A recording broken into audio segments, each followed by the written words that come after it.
بالله من الشيطان الرجيم بسم الله الرحمن الرحيم يا أيها الذين آمنوا قولوا من طيبات ما رزقناكم واشكروا لله إن كنتم إياه تعبدون হে মানুষ, তোমরা যারা ঈমান এনেছো, তোমরা যদি একান্তভাবে আল্লাহ তাআলার দাসত্ব করো, তাহলে আমি যেসব পাক পবিত্র জিনিস তোমাদের দান করেছি নিষ্কষে তা তোমরা খাও এবং এর নেয়ামতের জন্য তোমরা আল্লাহ তাআলার শুকর আদায় করো। ইন্নামা হাররামা আলাইকুমুল মাইতাতা ওয়াদ-দামা ওয়া লাহমাল খিনজিরি ওয়া মা উহিল্লা বিহি লিগাইরিল্লাহ ফামান ইত্তুররা গায়রা বাগিন ওয়ালা আদিন ফালা ইসমা আলাইহি ইন্নাল্লাহা গফুরুর রহিম।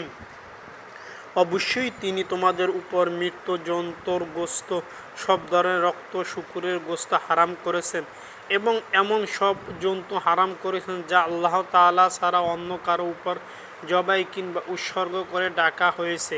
তবে সে ব্যক্তির কথা আলাদা যে ক্ষুধার কষ্টে অতিষ্ঠ, সে আল্লাহর আইনের সীমালঙ্ঘন নয়, অথচ যেটুকু হলে জীবনটা বাঁচে তার চাইতে বেশি বাড়াবাড়িও না করে, তাহলে এই অপরগতর সময়ে হারাম খেলে তার উপর কোনো গুনাহ নেই। অবশ্যই আল্লাহ তাআলা ক্ষমাশীল, অনেক মেহেরবান।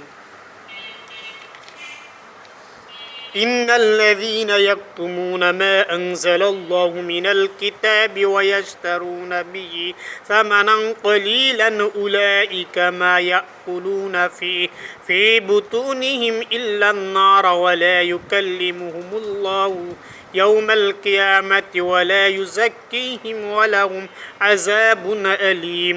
নিঃসন্দেহে যারা আল্লাহর নাজিল করা কিতাবের আংশিক বিশেষ গোপন করে রাখে এবং সামান্য বৈশ্বিক মূল্য তা বিক্রি করে দেয়, তারাই হচ্ছে যেসব লোক যারা আগুন দিয়ে নিজেদের পেট ভর্তি করে।